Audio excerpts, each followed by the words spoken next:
अमृतसर का स्वर्ण मंदिर, जहां हर साल लाखों श्रद्धालु शांति और गुरुवाणी की तलाश में आते हैं। लेकिन जून 1984 में भारत की अपनी ही सेना को उस पवित्र परिसर के अंदर भेजा गया। एक रात में पवित्र अकाल तख्त खंडहर बन गया, सैकड़ों लोग मारे गए। सवाल सिर्फ एक है, क्या ये देश बचाने का आखिरी रास्ता था या एक ऐसा फैसला जिसकी कीमत आज तक पूरा देश चुकाता आ रहा है। आइए जानते हैं ऑपरेशन ब्लू स्टार की सच्ची और दर्दनाक कहानी, जिसने कई लोगों की जिंदगियां बदल दी और इंदिरा गांधी की हत्या का बीज भी बो दिया था।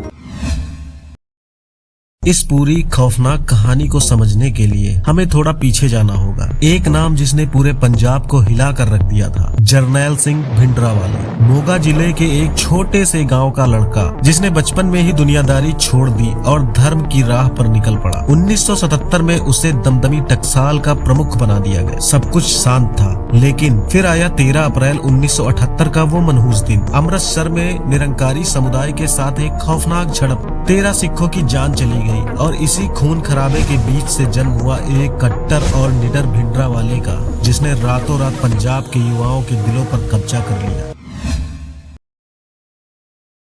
अब आती है इस कहानी की सबसे डार्क सच्चाई। एक साधारण उपदेशक इतना ताकतवर कैसे बन गया? सरकार भी उससे डरने लगी। कई राजनीतिक विश्लेषकों का मानना है कि उस वक्त पंजाब में अकालियों की ताकत तोड़ने के लिए दिल्ली में बैठी कांग्रेस सरकार ने ही भिंडरावाले को गुप्त रूप से अपना मोहरा बनाया था। और हैरानी की बात, कहा जाता है कि शुरुआत में उन्हें खड़ा करने के पीछे उन्हीं संजय गांधी का दिमाग था, जिनकी डार्क हिस्ट्री हम पहले ही राठौर फाइल्स पर देख चुके हैं। लेकिन सरकार भूल गई थी कि जिस आग को वो हवा दे रही है, वो एक दिन उसी का घर जला देगी। भिंडरावाला सरकार के कंट्रोल से बाहर हो गए। उन्होंने पंजाब के लिए अलग अधिकारों की मांग कर दी और उनके समर्थकों ने हाथों में हथियार उठा लिया।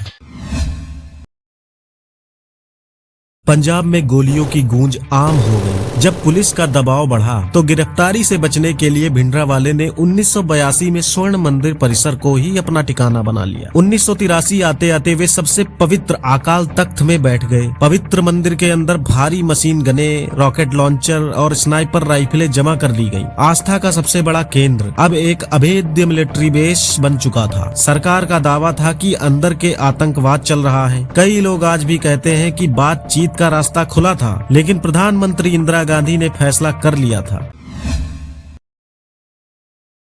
दोस्तों, वीडियो में आगे बढ़ने से पहले चैनल को सब्सक्राइब कर लीजिए। तो दोस्तों चलिए शुरू करते हैं। 1 जून 1984 भारतीय सेना को स्वर्ण मंदिर परिसर में घुसने का आदेश मिला। सेना को उम्मीद थी कि ये कुछ घंटों का काम होगा, लेकिन अंदर जो हुआ वो किसी की कल्पना से भी परे था। 4 दिन तक लगातार गोलीबारी, हर खिड़की हर कोने से स्नाइपर गोलियां दाग रहे थे। मजबूरन भारतीय सेना को उस पवित्र परिक्रमा में भारी टैंक उतारने पड़े। आखिरकार 6 जून को भिंडरावाले मारे गए, लेकिन अकाल तख्त सिखों का सर्वोच्च स्थान पूरी तरह ध्वस्त हो चुका था।